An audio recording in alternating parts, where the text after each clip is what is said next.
Alors là, je vois Gaïa sous sa forme éthérique, avec ses, dans son plan énergétique et ses plans plus subtils, non physiques. C'est un peu comme si je voyais l'âme, l'âme de Gaïa. Et dans, dans un plan subtil, en fait, Gaïa, je vais dire l'âme de Gaïa, euh, elle a, euh, elle a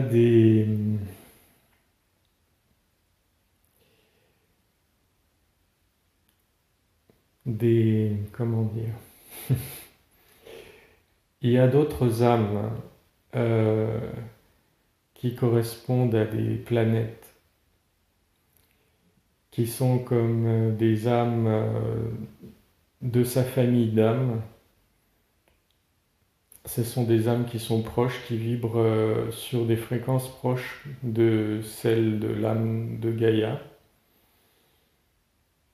Et ce sont des planètes qui, en termes d'évolution spirituelle, sont à des niveaux d'évolution similaires à celui de Gaïa. Et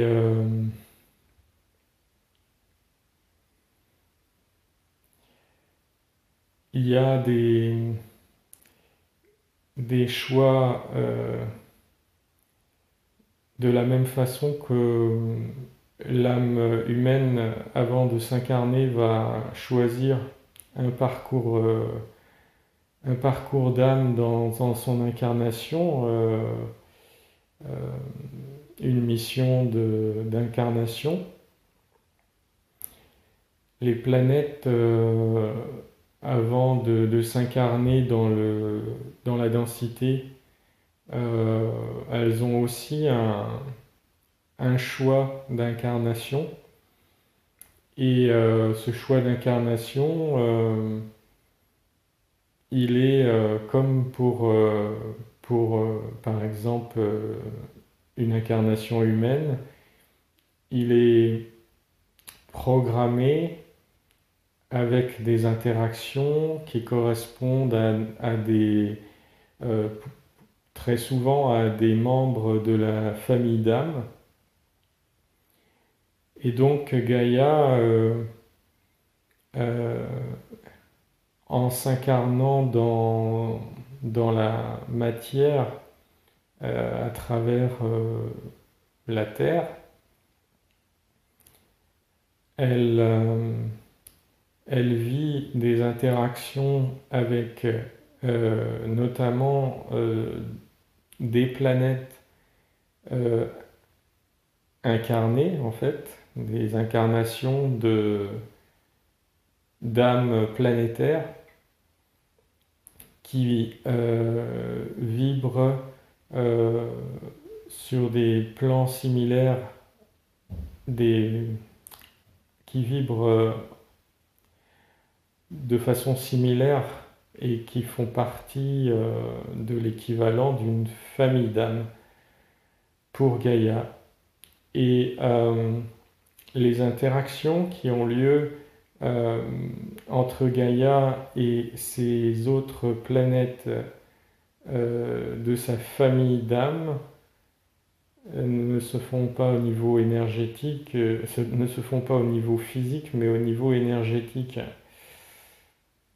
C'est-à-dire que, comme j'ai, comme expliqué dans une précédente canalisation, il y a une connexion au niveau du centre de Gaïa avec comme un trou de verre avec d'autres avec la source, mais aussi la source, c'est la connexion ultime, mais à travers cette connexion à la source, c'est la connexion aussi à la famille d'âme de Gaïa. Et donc, les interactions entre Gaïa et des planètes de sa famille d'âme se font à travers cette connexion commune à la source. Euh, et de la même façon que Gaïa a choisi dans son incarnation de vivre une époque avec une période qu'on est en train de clôturer, hein, où il y a eu des, des êtres qui vibraient sur elle à basse fréquence, avec toutes les conséquences que ça a pu avoir sur le corps planétaire de Gaïa. Ça fait partie euh, d'un processus pour elle d'apprentissage et euh, je vois le mot tolérance, hein, d'apprendre à tolérer la présence sur elle d'êtres de basse vibration. Euh, Ça renvoie elle aussi à sa part d'ombre en fait. De la même façon que en tant qu'être humain, nous avons nos parts d'ombre et l'ombre à l'extérieur est le reflet partiel de l'ombre que nous avons à l'intérieur. C'est pour ça que maintenant, sur cette période de transition, eh bien, il y a beaucoup de thérapies pour libérer les parts d'ombre et justement passer dans la lumière. Gaïa expérimente à travers son incarnation sur Terre, à travers la Terre, un processus similaire de purification de ses parts d'ombre. Et les êtres qui ont vécu sur elle avec des basses vibrations lui ont permis de faire ce travail de libération. Euh, et donc, dans la vie de Gaïa incarnée, là, on arrive sur une période euh, intermédiaire de transition vers ce qu'on appelle la nouvelle Terre, où elle, en fait, est déjà plus en avance sur ce processus que les êtres humains au niveau individuel, pour la grande majorité, je parle. Mais elle, elle a choisi cette incarnation pour vivre ce processus de nettoyage, de libération de ses parts d'ombre et vivre sa propre ascension. Euh, alors, ce qui est intéressant aussi, c'est qu'elle n'a pas fait ce processus-là toute seule. Elle le fait en interaction avec les planètes qui correspondent à ces, à ces âmes euh, de son groupe d'âmes. Et il y a des échanges énergétiques qui permettent, entre ces planètes, qui permettent euh, d'assister et d'amplifier ce processus de libération et d'évolution spirituelle de chaque planète. Euh, il y a des planètes parmi celles qui sont connectées de cette façon-là à Gaïa, qui sont légèrement en retard ou légèrement en avance, entre guillemets, puisque la notion de temps est très variable, par rapport au processus de libération de Gaïa, mais qui vivent un mécanisme similaire avec une période où sur ces planètes-là, il y a eu des êtres vibrants à basse fréquence et un processus de libération qui fait que ces parts d'ombre s'évacuent et, et ces planètes entrent vers une nouvelle ère pour elles, où elles entrent dans un processus de libération et euh, de purification et de montée énergétique. Donc en fait, Gaïa n'est pas toute seule dans ce processus, elle le fait avec son groupe d'âmes et, et dans ces interactions, il y a entre ces planètes, elles bénéficient de l'expérience de celles qui sont un petit peu en avance sur ce processus d'ascension euh, pour, euh, pour aller plus vite en fait. Et elle fait bénéficier sa propre expérience d'ascension à celles de ces planètes qui sont associées à elle de cette façon-là, qui sont légèrement en retard, entre guillemets, par rapport à elle. Et donc, c'est un peu une œuvre commune euh, à l'échelle de cet ensemble de planètes. Euh, et, et donc, parmi ces planètes euh, qui correspondent à des âmes du groupe d'âmes de Gaïa, il y a des planètes qui ressemblent beaucoup au niveau physique à la Terre, avec des océans, des continents, une nature très riche avec beaucoup d'espèces comme sur la Terre.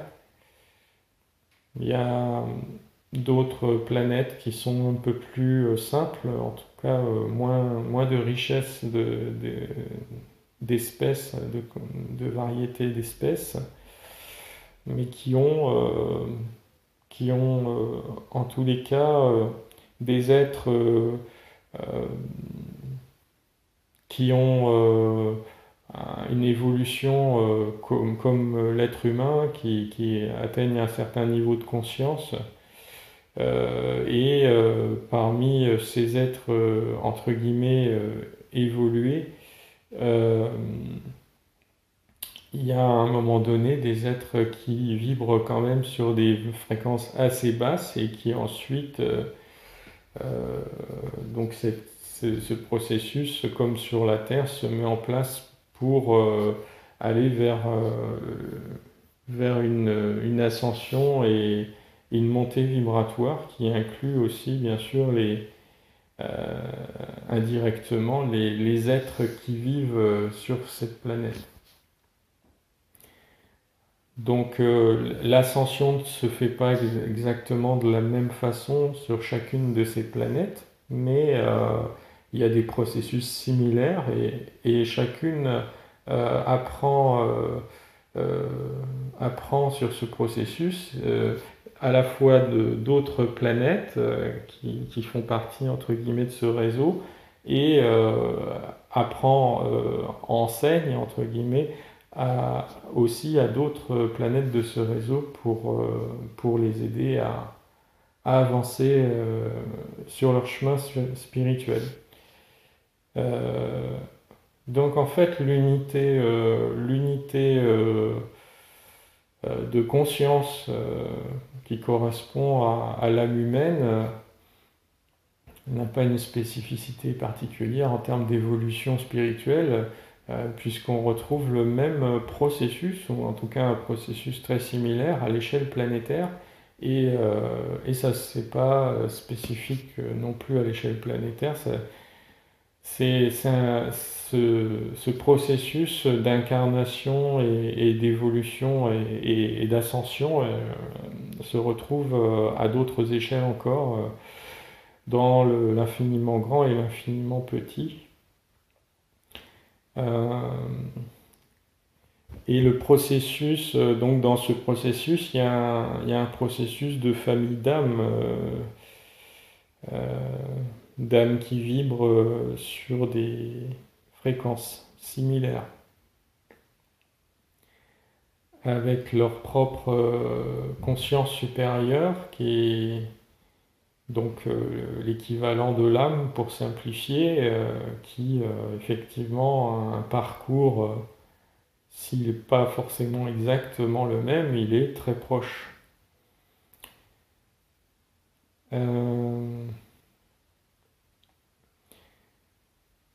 Alors, ça veut dire aussi que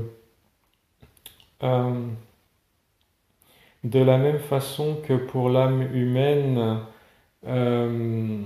avant qu'elle soit dans le processus d'ascension, elle n'a pas encore découvert tout à fait sa multidimensionnalité, et donc c'est sa famille d'âme.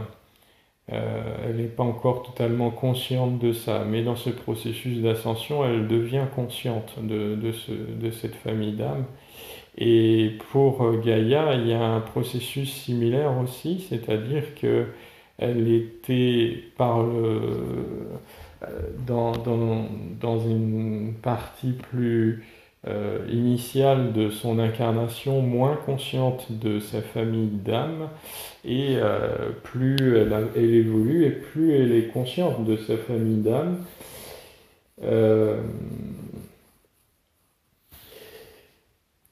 Et plus elle est connectée à sa famille d'âme. Donc ça veut dire que indirectement, tous les êtres qui vivent sur elle, comme l'humanité, va de plus en plus être aussi connecté à sa famille d'âme, c'est-à-dire aux autres planètes qui font partie de sa famille d'âme. Cette connexion est énergétique et elle a des ramifications dans d'autres plans plus subtils. Ça veut dire aussi que les êtres, notamment de la Nouvelle Terre, les humains de la Nouvelle Terre, vont être particulièrement connectés à d'autres êtres évolués qui sont sur ces planètes âmes du groupe d'âmes de Gaïa. Et ça va quelque part favoriser les interactions avec ces civilisations qui vivent sur ces planètes-là. Donc ça va être il va y avoir, il y a déjà, mais ça va devenir plus conscient pour l'humanité, des ponts particulièrement importants et spécifiques avec ces êtres évolués de ces planètes-là pour l'humanité, puis aussi des interactions même physiques, c'est-à-dire des interactions entre ces civilisations et celles humaines de la Nouvelle Terre. Ça va se développer parce que c'est dans la logique de cette intégration de la multidimensionnalité de Gaïa, c'est-à-dire ses connexions avec sa famille d'âmes et puis euh, d'autres aspects de son âme. Donc c'est un processus global et ça a un impact, des conséquences assez directes hein, pour l'humanité notamment de la nouvelle Terre. C'est déjà le cas pour l'humanité actuelle, mais ça va être encore plus le cas pour l'humanité de la nouvelle Terre. Donc ça va indirectement provoquer entre guillemets des échanges privilégiés entre l'humanité de la nouvelle Terre et ces civilisations qui sont dans des processus au niveau spirituel assez proches de ceux de l'humanité de la nouvelle Terre. Bien sûr, l'humanité de la nouvelle Terre s'étend sur une période assez grande, donc on peut pas la mettre sur un seul plan. Il y a des niveaux d'évolution spirituelle aussi sur l'humanité de la nouvelle Terre. Mais disons que ces civilisations sur ces autres planètes ont une évolution parallèle qui est à peu près au même niveau en termes vibratoires. Et donc il va y avoir des échanges privilégiés entre ces civilisations et celles de l'humanité de la nouvelle Terre. Voilà. Donc c'est ça les conséquences.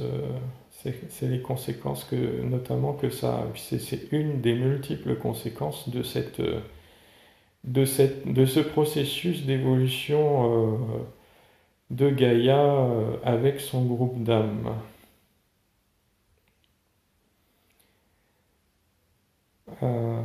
Et bien sûr, si on étend ce mécanisme, entre guillemets, d'évolution en termes de groupe d'âmes, on retrouve ce même processus, en tout cas un processus similaire à d'autres échelles, à l'échelle d'une galaxie,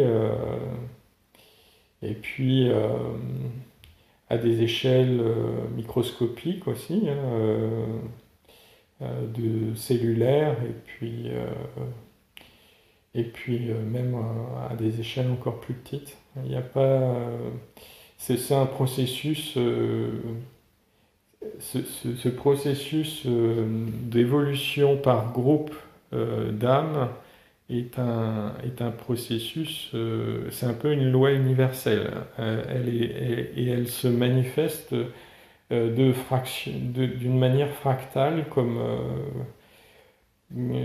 les autres lois universelles, de manière fractale, c'est-à-dire qu'elle est valable à multi-échelle, à toute échelle, dans l'infiniment grand et l'infiniment petit. Voilà, je termine ici.